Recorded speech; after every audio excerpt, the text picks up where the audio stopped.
Thank you everyone for coming today. I'm really pleased to welcome all of you to what is the second in our series of postgraduate career development talks, which are sponsored by the Research Institute of the Humanities and the Faculty of Arts here at CUHK. And I'm very, very pleased to have two of our wonderful faculty members with us here today, Professor Xuenan Cao from the Cultural Studies Department and Professor Benny Lim, who's from Cultural Management. And the topic of today's talk is professionalization, preparing you for the job market. So the focus is how to be successful on the job market. We're very optimistic, so we called it Success on the Job Market, which is what you're going to be. And we're focusing today on CVs and cover letters. There will be a subsequent talk at the end of the month, so in a couple of weeks, that'll continue this conversation with other speakers that will be focusing on preparation for interviews and teaching demos. So we'll highlight that at the end of today's session, and you can also sign up for that if you're interested. So I'm very, very pleased again to have Professor Cao and Professor Lim with us today. And I'm going to go ahead and start by asking Professor Cao to begin her presentation. And then subsequently, Professor Lim will speak. And then at the end, we'll have time for some questions and answers. So thank you all very much for coming. And without further ado, I'd like to welcome Professor Cao. Thank you. So this microphone is a bit far off, but you can all hear me, right? Okay, so since we're doing a professionalization workshop, I want to be very practical today.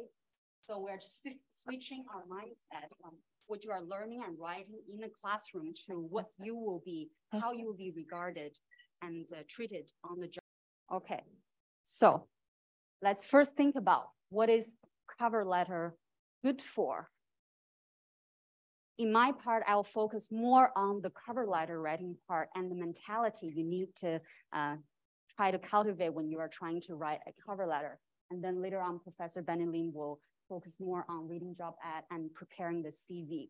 So if we're thinking about cover letter as the type of documents that an employer will look at, you know, the first thing that they will look at, we need to know what they are good for, right? First thing, I want to emphasize the cover letter will not get you hired.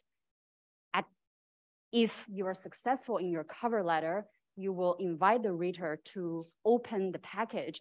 And that means if your cover letter is very intriguing, then the reader will spend probably more than just a few seconds on your entire application package. So we're trying to put you in that space where the employers are trying to look at what qualities you think you have and how you substantiate it with some very vivid and concrete example for them to be intrigued enough to open your entire package.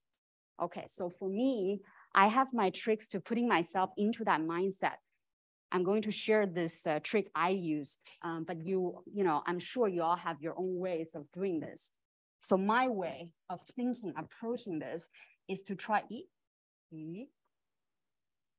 oh, okay.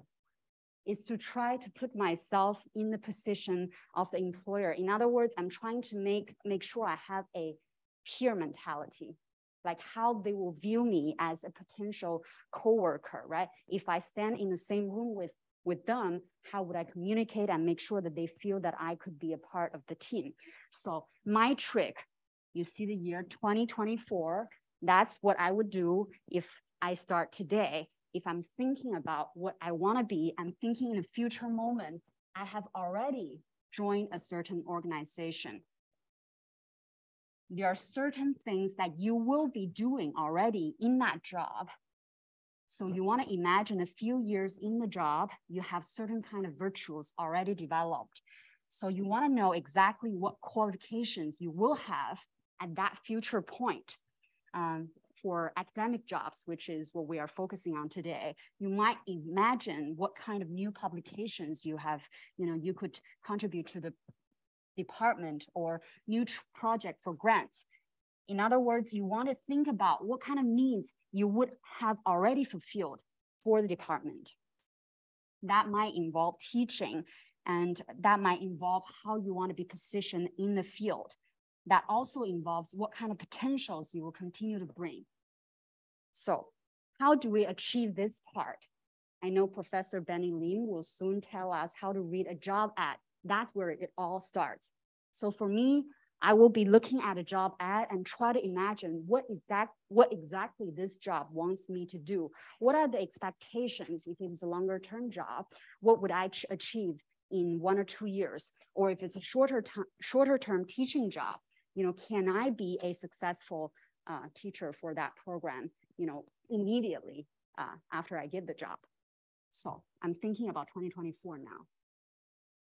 After I've done this kind of brainstorming, writing down on my little notes, right? All the Post-it notes that I, record my idea, I post it on the wall and show, okay, this is probably a ideal candidate for this job. After I've done that part, I will remind myself not to oversell because I'm not there yet. This is an imaginary person. I hope the search committee will see me in that role, but I don't have to be in that role yet. But I need to show I have the potential to become that. Okay, so now we're drawing back a little bit. Who am I now? Okay, what kind of existing publications or forthcoming publications we have? What are the planned research I have? What are some of my existing teaching experience, potentially also mentoring experience and other kind of experience in, organizing event, helping other colleagues or professors organize things that are, I think, public facing and student facing. So these are some of the things that you can think about in relation to what you already have. So we have this ideal picture, and then we're thinking where we are now. Now, the key point for me to do this step was that I need to put myself in that time frame, thinking if this is who I am now, can I present the relevant experience that I've already accumulated and signal, or at least let the search committee member feel there is a potential development from my existing profile into that desirable profile. So this is, I'm trying to help myself not to oversell, right? I need to be very true to who I am and what I have done. And from there on, what kind of signal I can give so that the search committee themselves would imagine whether or not I will be a good fit. But of course, this is based on you already have a good understanding what this job asks. Okay, well, this is who you are now. You have some project title. You want to signal it's relevant to multiple subfields. These are all things you can do, for your own brainstorming. And then some specific keywords. How can people find your work? These are some of the things you can, compile to help you later on make your cover letter. I will show you one sample where the candidate very well showed all his experience with hyperlinks inside the cover letter, or at least showing something very concrete from everything he did. And this way, you're showing people what you have already done. And then overall, he also makes some claims that gestures towards what he is able to contribute should he be hired. So here you already should have these very specific things, the specific project experience and keywords that people can, attach to your name. So the job committee can think of this candidate and say, oh, this is a candidate with a certain keyword. Okay, so in the middle, that's our realistic picture of ourselves. On the left is the starting point, is where we are now. So the cover letter's job is to help us present who we are now in a way that the search committee can deduce themselves that you can be a potential candidate. Right? So we're trying to give them enough hints so that they can somewhat imagine you can be a desirable candidate. So this is my trick of doing any kind of cover letter writing. I get the job advertisement. I do this backward imagination till I get to the starting point. Now, I already have all the materials, right? I already know who I am. I have all my keywords, all my teaching experience, my mentoring experience, or things that I've organized. All of these is done. I have my materials. We'll get into cover letter writing. Very basic points, yet the easiest to overlook. The very basic first one is appearance. I don't know if you have thought about how a cover letter should look like. What is the professional looking cover letter? So that part we'll talk about what you can put in your cover letter to make it look professional. The second one, keywords. It's also referring to readability, how readable your things are, how quickly people can grasp who you are if they have only a few seconds with, the first glance. And the third is the actual content.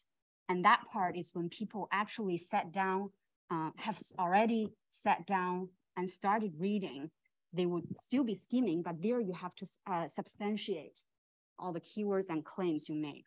So first, appearance.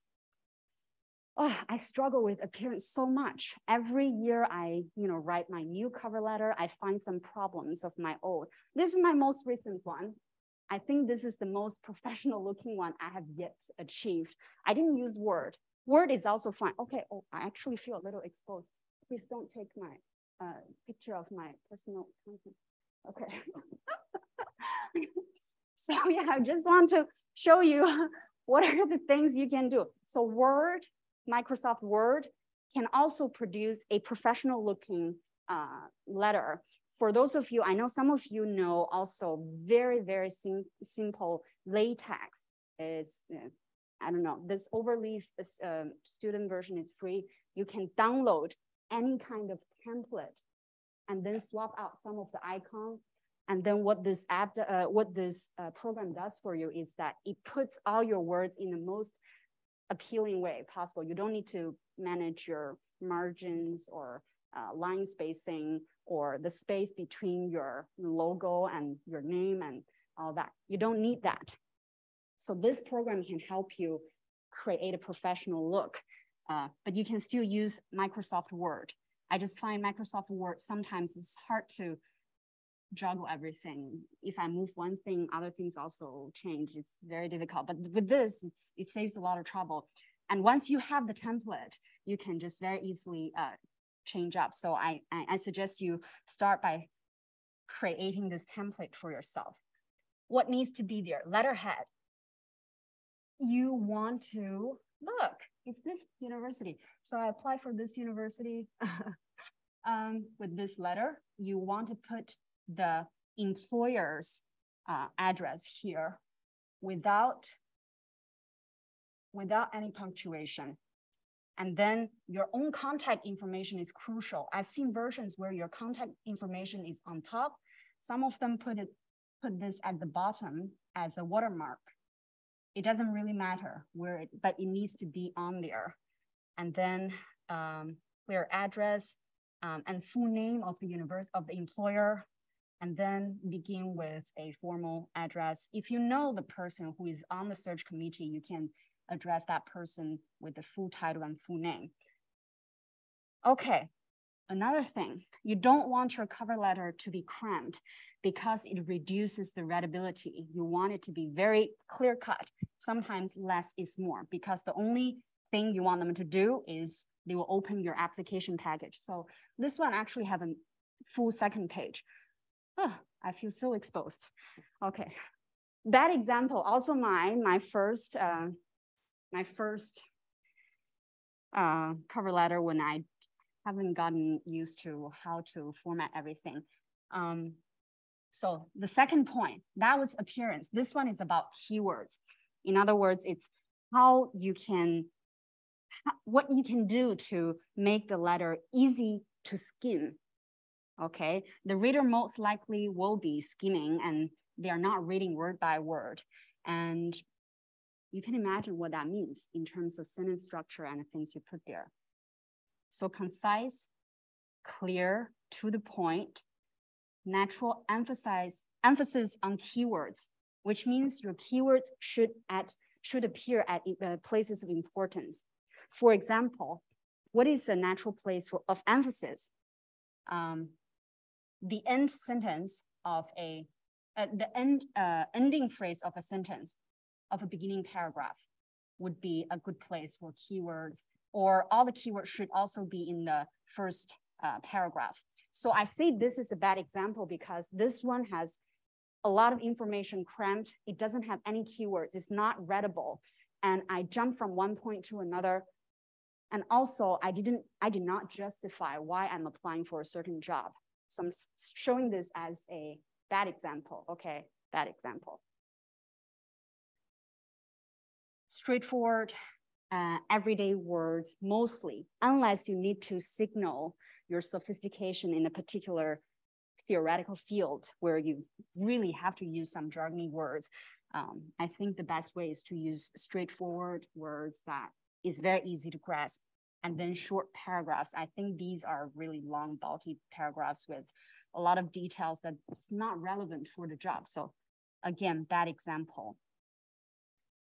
I also had a bad habit. I love writing long, convoluted sentence. Part of it is because of my training, you know, like postmodernist literary training really gives me a desire to imitate the writers that I love. That's not the style for writing a CV. So shorter paragraphs and let your sentences breathe so that they're easy to read and you have the keywords at the end of the sentence. I also seen successful cover letters where keywords are bolded. I don't know if you want to do that. You can see how well you've already naturally highlighted your keywords and then decide if you need to bold them as well. So that's keywords, or how to make it easy to read.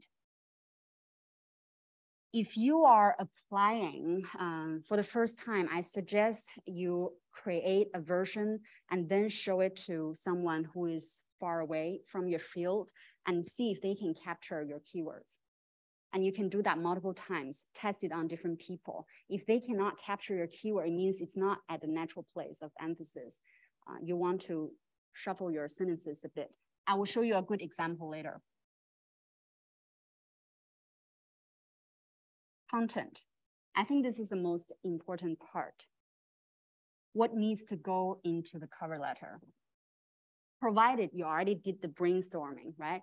You've already got all your materials, all your teaching experience, you know, your research experience, your future plans already, all of them already are down in a Word document. Now, what do you need to, how can you organize them into a complete letter? I have a schema you don't have to follow, but here is a schema. The first paragraph, you begin by saying you're excited about this job so that they know you're applying for this job, right? Saying the full title of the job, the university, maybe combined with a few words of enthusiasm. And then the opening should signal that certain part of your quality make you a good fit for this job. So there you can, for example, if it's a job that requires a lot of teaching plus research, you want to give a few words to your combined teaching and research agenda and how that will fit into the program. So how would this look like? Okay, so this is, I think, a good example of a cover letter. Let's just focus on the first paragraph. I'm writing to apply for the position of lecturer in rhetoric and composition. So it's a teaching focused job. Here is the university and the department. This is the employer's detail. So you don't have to repeat all of this, but you want to make sure you have the full title here, the job you're applying for. And then you introduce yourself as a blah, blah, blah, postdoctoral fellow at blah, blah. I teach this kind of class. So he's highlighting his teaching experience, right? First year writing and composition class is guided by blah, blah, blah. rhetoric, process, multimodality. I'm thinking these are the keywords desired by this search committee. So maybe the candidate has seen it somewhere in the job ad, and then later on these words are repeated. For example, multimodality. So all of these will be substantiated later. You're just giving a summary here. Okay, so that's who this candidate currently is. And then we have a sentence about his qualifications. I earned my PhD in English from Emory University and served as a Mellon graduate teaching fellow at Morehouse College. And then you have this crucial sentence, my expertise in teaching for transfer and multimodal. Again, multimodal composition makes me a good fit for this position at UGA. So it has all those elements, right? What you are applying for, signal enthusiasm kind of signaling, and then showing your qualifications here. The candidate mainly talked about teaching because the job is teaching focused.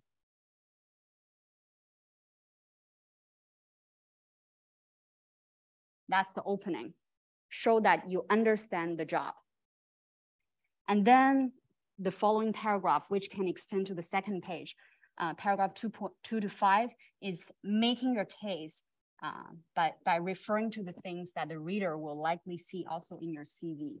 So this is the part where you should drop very specific things so that the review, the search committee can then look at your package and find those items. If it is a research-focused job, you can point out how your publications contribute to a certain field or how they work together, and they should be, the search committee should be able to very quickly locate these publications on your CV. If it is a teaching-focused job, I think that's what most jobs are these days, is teaching-focused jobs. You want to show, if you mention in these paragraphs a specific class you taught, you want to make that identifier, like the class title, make that visible in the CV as well as the cover letter, so people can link the content from your cover letter to your CV. So let's see an example of how this is done.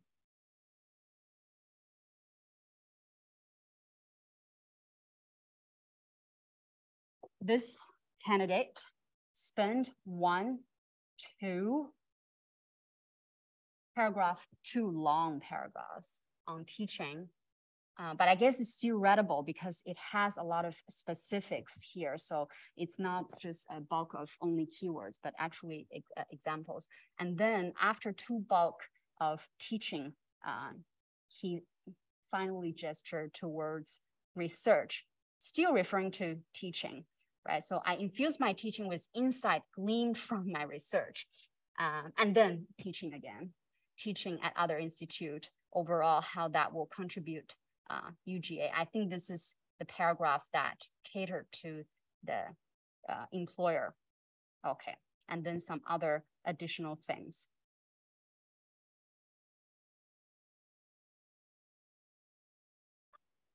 Here, I want to point out the candidate here tries to try to focus on his actual experience and how that will that translate into a skill that he can use later, right? So he taught sections of first-year writing since this time. He has become intimately familiar with the learning outcomes of English, first-year English. So clearly that's the requirement of the job. So he's signaling that he has done enough to know what this kind of job requires. So he will need no training. He come into the job and he start teaching. And then you can notice how specific this candidate is, right? Very specific kind of statistics, which gave a sense of substance. He has substantiated his claims. In the 5 semesters as this postdoctoral fellows, he has done, helped students understand composition as a recursive process, compose in electronic environments for different audience, and master the conventions of different genres. I think these are his strengths, but also maybe gesturing towards the digital humanities requirement in the job ad.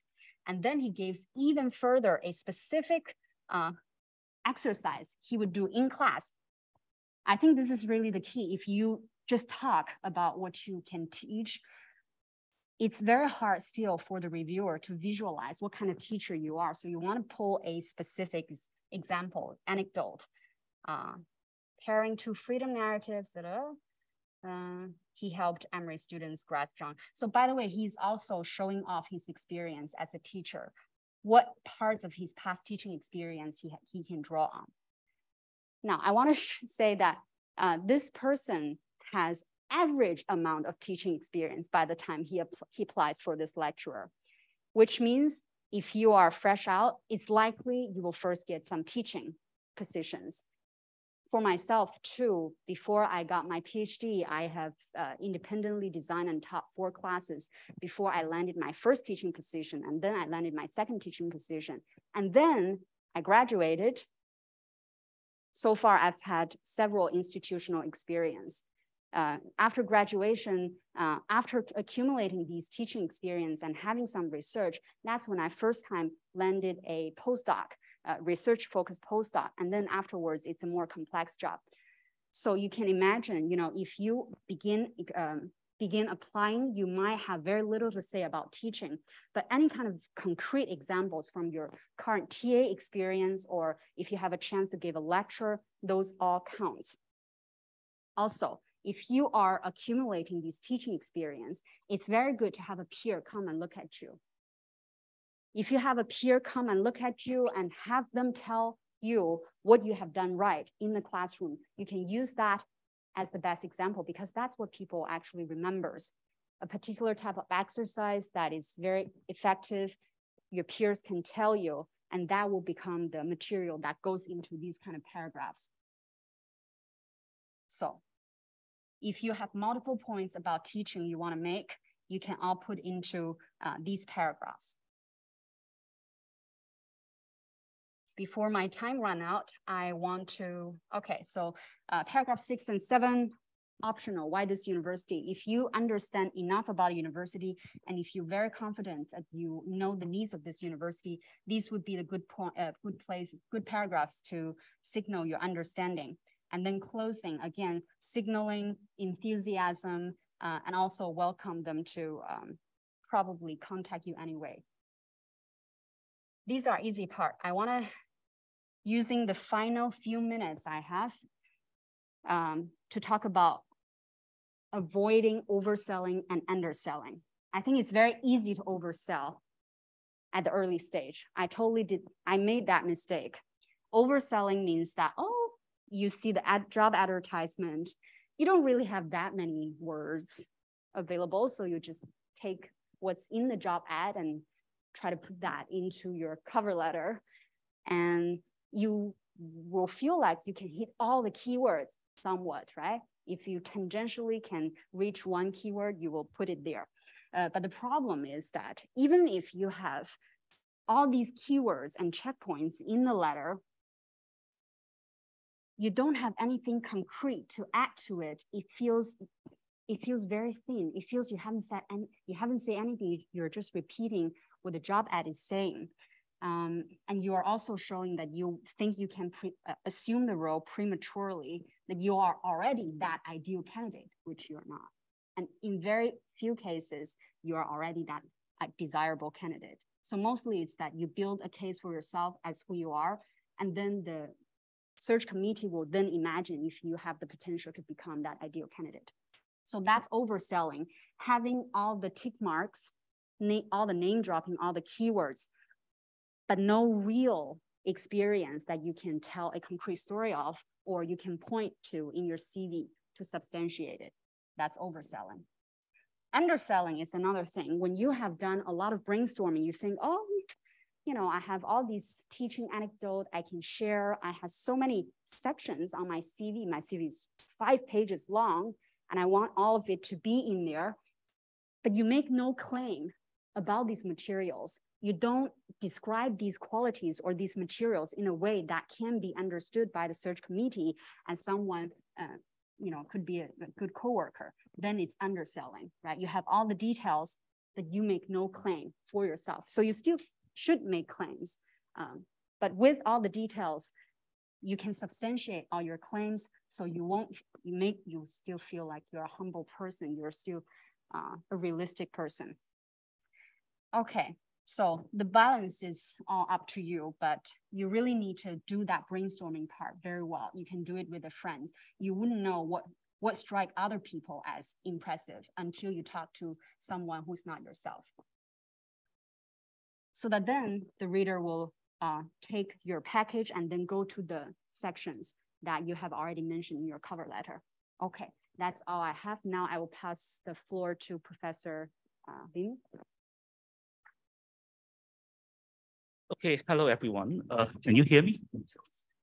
Okay, let me set the time here just to ensure. Okay, all right, so hello everyone, I'm Benny. I'm from, actually we are in the same department, in the Department of Cultural and Religious Studies, but we are from the Culture Studies unit. Our department is divided into 3 units, yeah, so we are in the Culture Studies unit. Let me just, I think this is really interesting because I think, what Professor Cao and I, we actually have a lot of overlap, but then again, my approach is from another perspective, yeah.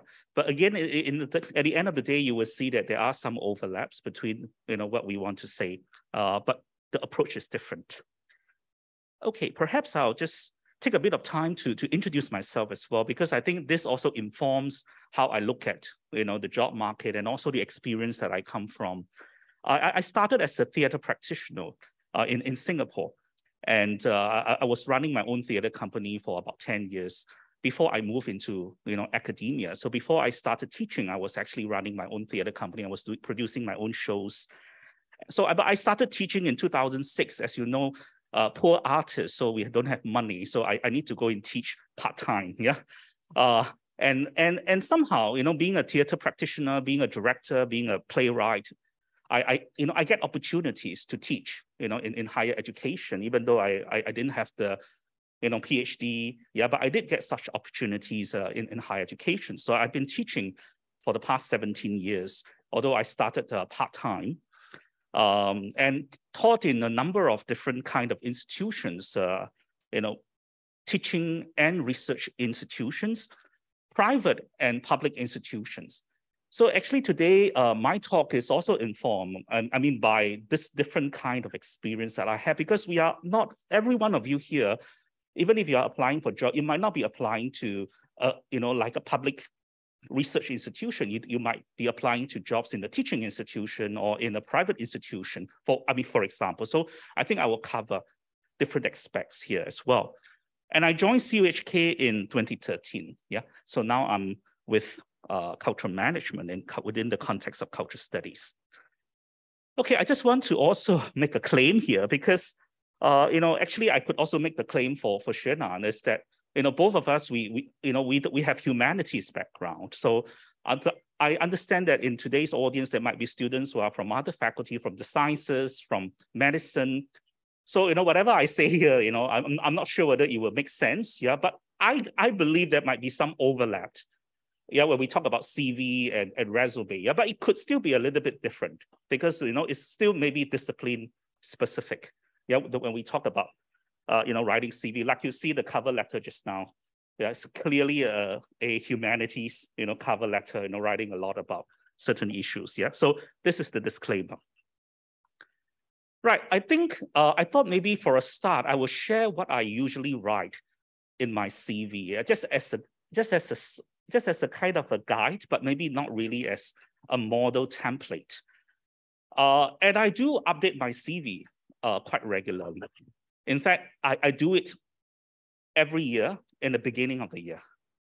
I always take the updating CV as a practice for the past maybe 12 years, 13 years, as a way to do a self-reflection, to see, okay, so what have I done so far?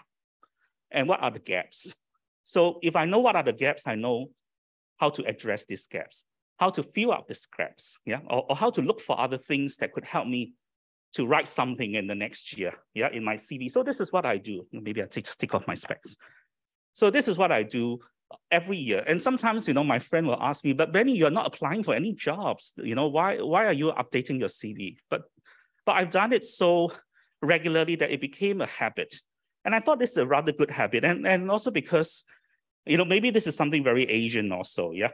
You know, every 2 or 3 years, I would change the layout and the design. You know, we talked about appearance, you know, earlier. I'll change the layout and design of my CV.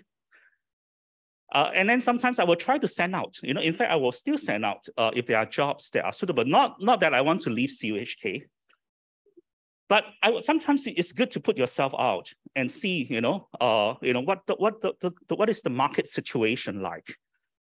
And, you know, some years, you know, I get quite a lot of replies. So being the very Chinese person, I would say, oh, maybe this design, the feng shui is good, yeah? This is a good design. So I will keep this design for a few years, yeah? And sometimes I change another design, I send out the no reply at all, you know? So I would thought, oh, then I would think, okay, maybe that is a bet. That might not be a good design. But this is a joke, but this is also something I thought is interesting to share, you know, to think about CV as a personal reflection.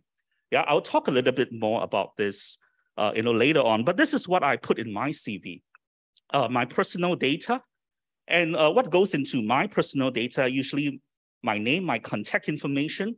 Now, this is up at the last point here, year of birth is up to you, yeah? But I will usually put down my year of birth just to give the potential, you know, employer a rough idea of how old I am, yeah? I will not put the date or the month, yeah? But just the year, just an indication. Of course, you know, I will not put other details, you know, other than all these things. I mean, and it's such a coincidence because, you know, when I'm preparing this slide, I'm actually currently looking at a stack of, you know, application for a new position of assistant professor in my department. Now, I will not tell you how many applicants, but I can tell you on average, every applicant, the deck is about 70 pages, 70. Which includes a whole list of things that Professor Cao mentioned, like the CV, the cover letter, the CV, the teaching philosophy, and all the publication, the research plan. Every deck is 70 pages. And I have to skim through thousands of pages of that. But of course, I'm not going to skim through everything, to be honest, yeah? The first thing I'll look at is really the CV and the cover letter to see whether it's even good to at least shortlist this candidate, put it aside so that I will look at the whole deck. Yeah, so I'll probably shortlist a certain percent, like 30% of all the applicants. And then I will then look at it in detail, the rest of the deck. So the CV and cover letter might not get you the job, but it could land you out in the shortlist, yeah, which I think is quite important as well. So this is what I do. And you know, there was one, I mean, sounds like a joke, yeah, but there was one particular, you know, applicant who even put in the parent's name. You know, my father's name, my mother's name. I was like, oh, you know, I was a bit shocked, yeah. Of course, you know, clearly the person did not get shortlisted, yeah. And then the next thing that I did was, so in the CV, I will also put my education background. You know, qualifications can be, you know, academic, professional, and also all the trainings that you've gotten, including all the short courses, the micro credentials that you want to include in your CV, your academic experience, or your affiliation, yeah, including even if it's adjunct, part-time, visiting positions, teaching and learning, yeah, your teaching interests. What are some of the courses that you have taught before, yeah? And it would be good if you could also indicate if you have been involved in any curriculum development. You might not need to lead it, but if you are part of it somehow or the other, you could include it that you have experience in this process. And of course, you can go on to your research interest. And of course, you can also put in your publications, and I put the word bracket, you know, selected. I will explain a little bit more, you know, why it could be selected. I mean, sometimes we will read CVs that have about 4 or 5 pages of publications, right? All the publications. Yeah, but it depends. Again, it might not always work. It depends on the kind of job. Yeah, if it's a purely teaching role, then, you know, perhaps we just need to select the publications that really fit the teaching role. I think that's good enough. So selected would be good if you have a long list. And of course, if you're involved in any conference or if you have any research supervision, any editorial or journal review experience, or any research grants, yeah? And of course, at the end, if you have any practice that informs the teaching, I think you could also put it in if you have done anything. If you are doing teaching in communication and media studies, and you have done some work in the media, of course, this will be important, professional practice. I would, talking about cover letter, I think, one of the things that is important is we need to customize. In fact, I will customize every single cover letter and every single CV that I send out. Even though CV, you might be thinking there might not be a lot of things to change for each job, yeah. But I do customize. Again, it depends on the kind of job that we are applying to, because what we want the select committee, the search committee to see. So customization is important, especially for cover letter, yeah. So sometimes, again, same friends, who ask me, they can send out 3 or 4, applicants or applications in one day, job application. I will tell them this is not quite possible because, you really need time to research and understand the job before you can actually put together your CV and your cover letter, and let alone all the other things, yeah, that's involved. Okay. So let's talk a little bit about understanding the requirement. Now, whenever I get a job ad, I will try to understand the requirement as much as possible. I will think about it, whether this is a teaching institution, whether this is a research institution. Now, this to me is quite important. If this is a teaching institution, primarily, they want you to teach. They want you to work on projects with students. They are looking also for, some kind of professional background, if possible. Yeah, because they want you to work with students on actually projects that would give them the necessary skills for employment. So teaching institution. Now, it doesn't mean that teaching institution doesn't care about research, yeah? Perhaps they focus more on applied research or research that is directly relevant to your teaching. And whether it's research institution. So there are two types, yeah, here. And whether is it a teaching track or whether is it a research track, yeah? Again, these are things that you will think about to see how you can customize your CV, because if it's a teaching track, you will want to kind of bring out all the teaching experience that you have. You want to focus more on that, right? And not so much about research. And similarly, if this is a teaching track, then this is where you might need to cut down if you have a super long list of research publication that takes up half of your CV. Your CV is 6 pages and 3 pages is actually your research publication. I would suggest you reduce it because this might not be something that they want to see. They want to see more of your teaching capability, but you must still put your research, but select carefully. So that's why the word selected. You can actually use the word selected, selected publication. If you want the full list, I can give it to you. So you can put a note below, you can provide the full list, on request. Yeah, we'll send you the full list. So this can be done, yeah, as well. And this is where we are trying to understand the requirement within the job ad itself, and whether is it tenure or non-tenure. Now, usually, but this might not be absolute, yeah, but usually for a tenure role, a role that will lead to tenure, of course, is a very long-term. They're thinking long-term. They're thinking of how you can contribute. The person can contribute to the department in the longer term. For a non-tenure role, it could be slightly more immediate. So you're also looking at a more immediate need, yeah? It doesn't mean that a non-tenure role is only for immediate and there's no long-term thinking, yeah? But you can come in and solve some immediate or to actually respond to the immediate need of the department first. And then if you prove yourself, of course, you can play a role in the longer term, yeah? But usually for non-tenure track, it's something that is more immediate, yeah? There's an opening for this, position. Now, let me give you an example here. This is a job ad. Now, if you look at this ad, it is actually a teaching position. Yeah, this is an ad from one of the Hong Kong institutions. So you will see that, basically they want you to do course planning, development, coordination, and delivery. So if you are applying for this job, then first and foremost, you know that this is a more teaching position. In fact, if you study more about this particular university, it's more focused on teaching. Of course, there's some research, but more focused on teaching.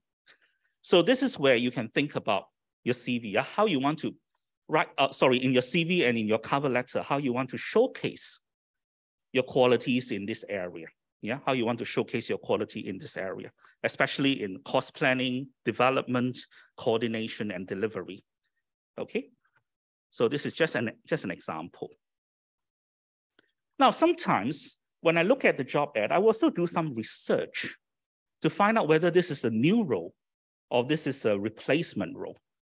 Yeah, now this is not going to be a game changer, but this is something that I do pay attention to sometimes. Whether this is a new role means the role has never been, that there's never such a role, or there's nobody, like this in the department before. And this is a new role, yeah? And when this is a new role means that they have decided that this person who is coming in will be able to develop further in the areas that we have listed here. So for example, this is the ad that we sent out, and the ad is already closed, so I can share this with you. This is the ad that I'm looking at the deck of thousands of pages now. Now, this is the ad that we sent out, and we're looking for people with a PhD in culture studies, cultural management, arts, humanities, other fields. Yeah, this is standard. And then we are looking for people who have experience in cultural policies, museum studies, and focusing on this area, archival studies, digital creativity, for example. So these are some examples. Now this is a new role. Now, if a person, now how do you find out whether this is a new role or not? I mean, what I will do is I will go to the faculty list and see who is teaching this, whose expertise in this. And if you really come to our department and look at every one of our expertise, you will find that no one is involved in cultural policy, no one is involved in museum, no one is involved in digital creativity. So if you know that, then you will know that this is probably a new role. Now, why is it important to know that this is a new role? If this is a new role, in your cover letter, you can actually really develop how you think you could contribute and develop this area. Now, I mean, there is no standard answer, but for those of you who know, Hong Kong is now crazy about policy, cultural policy, thinking about this Greater Bay Area, arts and the Greater Bay Area, thinking about art and technology. So if you look at this very carefully, yeah, this is already one giveaway, yeah.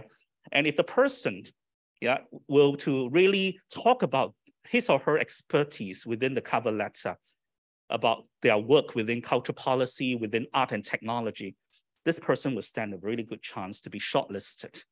And in fact, this is a new position, so I would also expect the person in the cover letter to actually share a little bit more how he or she would want to develop this area a bit further.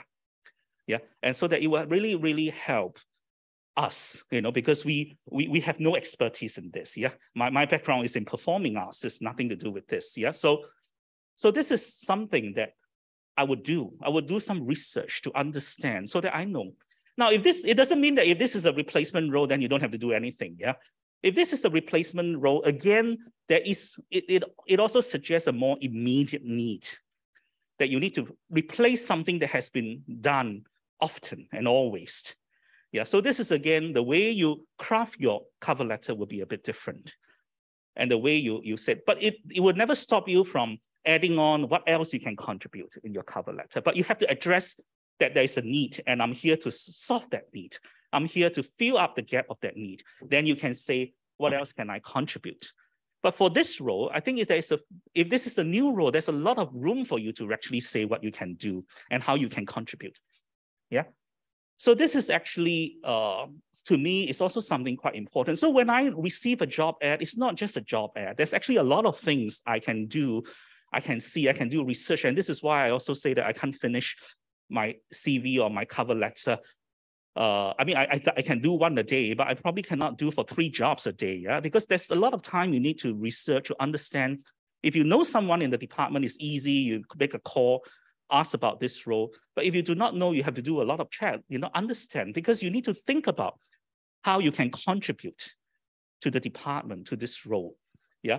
And how best you can contribute. And you need to show that in your cover letter. And of course, you need to actually highlight it through your CV.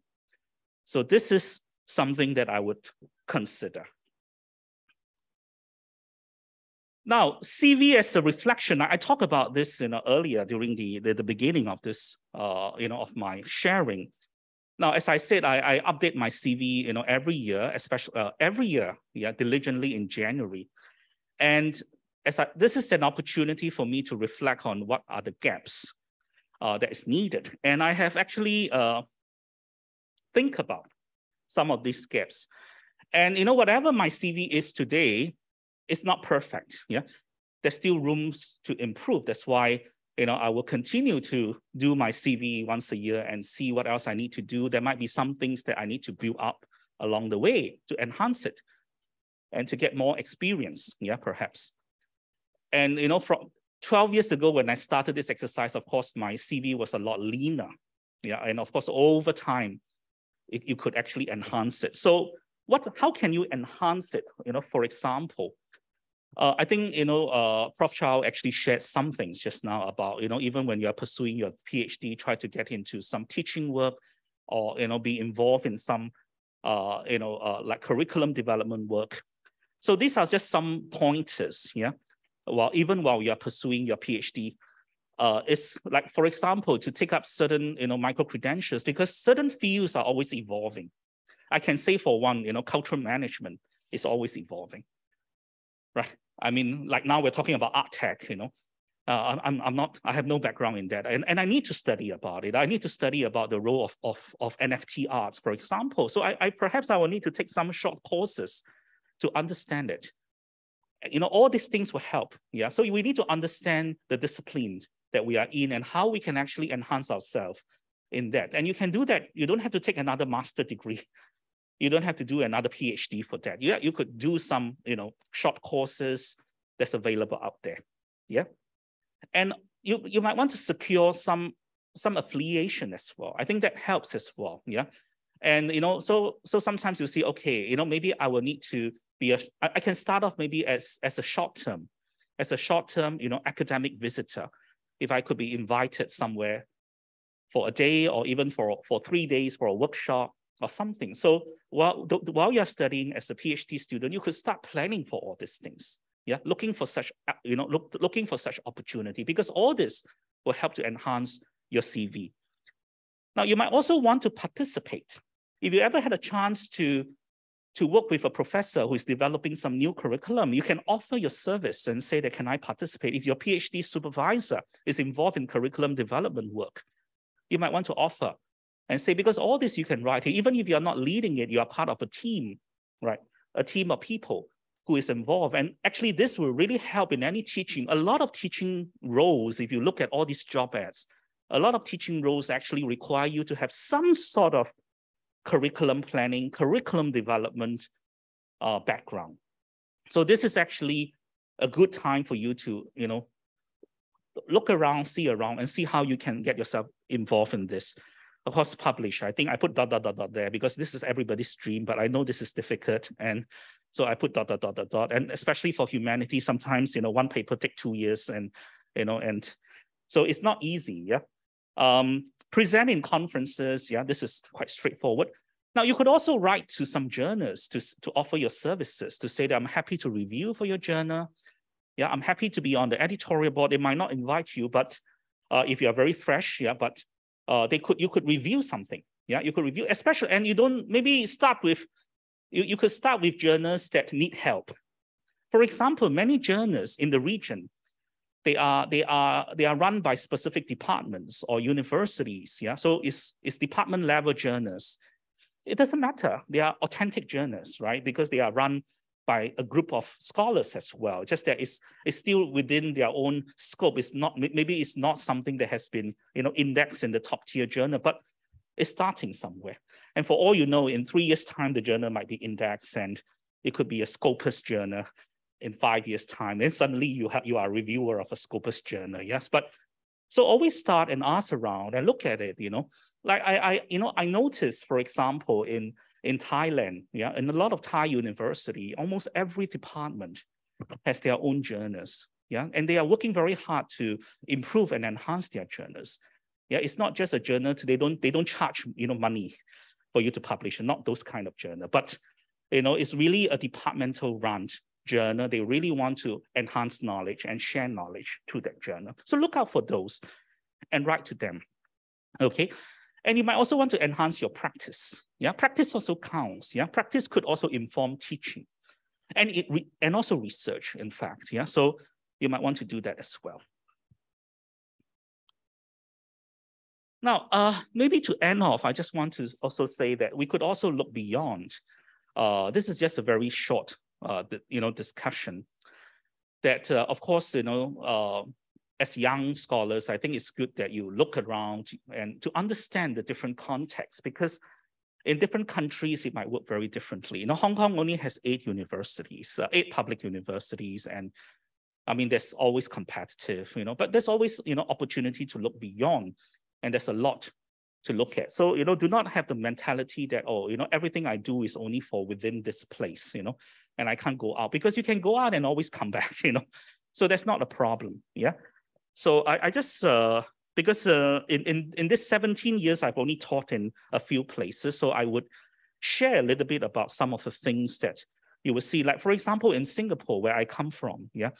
I think by now you know that I'm from Singapore, right? Judging from my accent, yeah? And, and I speak like a machine gun sometimes, yeah? And so, in Singapore, there's a mix of, research and teaching institutions, rather similar to Hong Kong. But one thing quite different about Singapore is that there are certain universities in Singapore that are very much still strongly teaching focused. Like, for example, in Singapore, there's the Singapore University of Social Sciences. Yeah, still very much teaching focused, even though they are full-fledged university. They have research, of course, yeah, but they devote a lot of time in teaching as well. Now, in Malaysia, it's also another place. Now, Malaysia has 100 over universities, yeah. Of course, there are lots of different types of universities, and they are private and public university. A lot of us, we are only thinking about, public university because we think this is where the good universities are, but it doesn't actually mean that.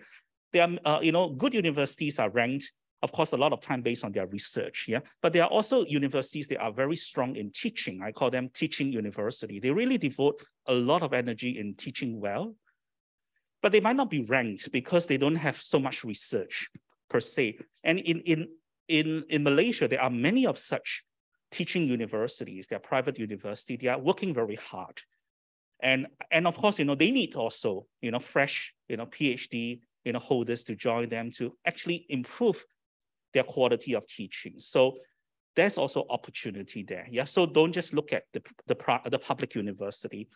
There are also what we call the branch campuses in Malaysia. Like, for example, this Monash University is actually a photo in Malaysia. Yeah. There are several branch, like university in Malaysia, like Nottingham, like Monash, yeah, and some other university.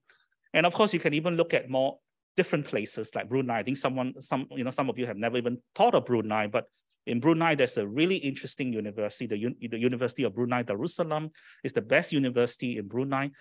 And they have very interesting jobs in humanities as well, and social sciences, yeah, art and social sciences. You can take a look. In fact, I just take a look before coming to this talk now. I just saw that they are looking for someone to, they're looking for an assistant professor to teach in visual arts or performing arts. So, it's interesting. So what I'm trying to say is to look beyond, yeah? Of course, I'm not trying to say just to look at these few countries, yeah, because these are the only few places I'm familiar with, but there are many other places as well that you can explore. Now, I'm always happy to talk to students, yeah, if you have any questions about work, yeah. As you can see, my role here is a practice role, yeah. I'm an associate professor of practice. Actually, part of my work is really practice and to really help students with employment and whatnot. So I'm happy to share. So you can always write to me if you have any problems, but I think I can only support, humanities students or maybe crossing over to social sciences. But yeah, so if you are in the hard sciences, I don't think I can help you as well. Yeah, yeah. So that's all. Yeah, thank you and all the best. Yeah.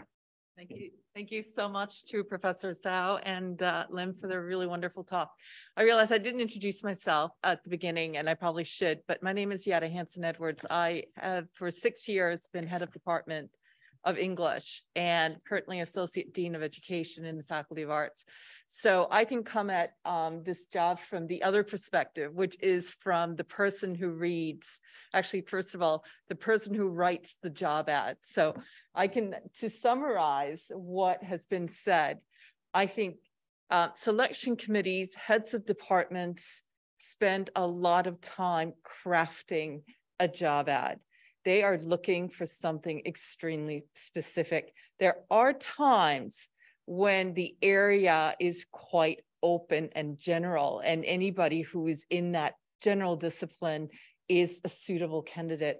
But most often, they are looking for instance, if I'm looking for somebody in the Department of English, I might be looking for a particular subdiscipline in linguistics or literature.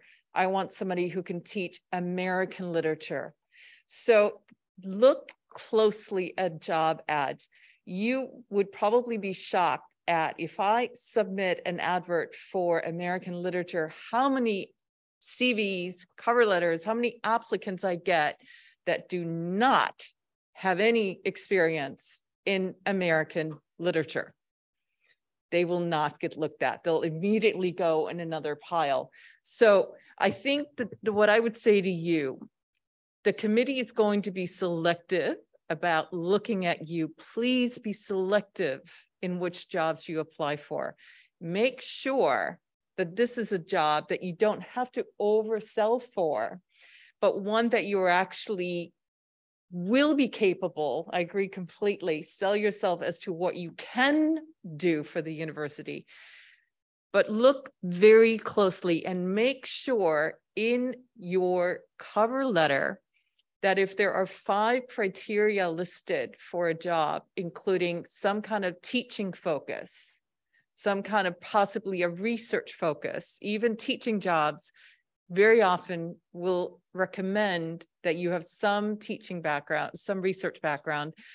There is some kind of working with students, mentoring, anything. You make sure you have that addressed in both your CV and your cover letter, because the first thing that selection committee is going to do is reduce the pile. And the best way of reducing the pile is to take out anybody who does not have these qualifications, don't seem to be a good fit. And then based on that, we get a short list. And then from that, we choose the candidates that are the most suitable on paper for this job. So I think it's really, really important. Don't apply for everything. It's a waste of time. You won't get looked at and you're just sending out papers left and right. And worse, if you reapply to the same department for random jobs, they're going to look at your CV and go, this person again.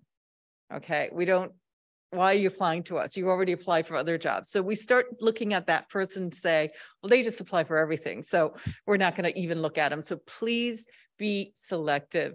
Make sure that the jobs are really in your area or that you can contribute, you feel you can make a strong contribution. So I really concur with what our 2 wonderful speakers have said. Next session that we have, we'll look at the next stage, which is, well, you've done a good job. You've written your cover letter. You've written informative CV. You've indicated that you're a good match for the position. And you've also explained why you're a good match for the position. And the selection committee agrees.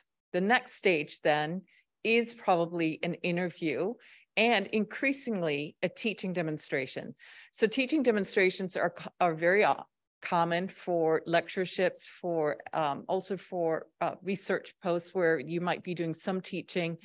And so this is becoming the new norm, that people want to see a more rounded picture of the candidate before they begin making decisions as to who's the most suitable. So what we'd like to do now is just open it up to any questions that you have. And I think all 3 of us are very happy, in particular, our 2 speakers will be very happy to answer any questions about the CV, the cover letter, looking at job adverts, but definitely read them very closely, make sure that you're a good match. And I fully concur, it's a very time-intense process. Actually, writing a cover letter can take days, okay? Why? Because you're going to keep reading it and keep editing it until you think it is the best that it possibly can be, okay? And that actually, it's like writing a journal article or a research paper or anything else. It is a craft. It's something that takes time, and it can be really hard to become good at, but you will eventually become very good at it. So please be selective in how you apply for jobs and craft your materials very, very carefully so that you have the best chance of moving into the next phase and becoming an interview candidate for the post. Okay, so with that, please, if you have a question, Basma, who's gonna come around with the microphone. And so, yes. Thank you very much, and I'm very thankful for Professor Cao and Professor Lim's sharing. I have two questions. First one is about overselling. I just wonder, like, how one can recognize like he or she is overselling him or herself, if like there are some like requirements like is a little bit higher than his or her capability, but this is a very good chance he or she really want to get it. So like, how can we like identify is overselling or is something that is reachable? And the second question is, as like Professor Lim mentioned, like there is a good design or bad design of the CV. So I wonder like if you can share any examples to us. Thank you very much. Overselling, yes. How do you oversell it? Overreaching, yeah. So the ways to spot if you are overselling.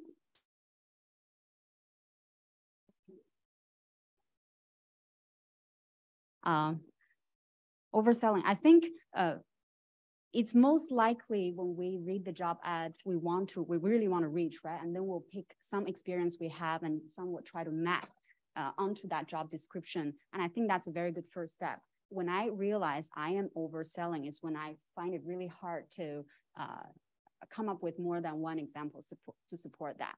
Say they want a certain type of practice and I only have this one experience in organizing this one festival. And then I have to rely on the same scenario over and over again when I'm giving, in different paragraphs, I'm referring to the same event that I've done. I think that could be a sign of overselling, right? Don't have enough materials to keep talking about this.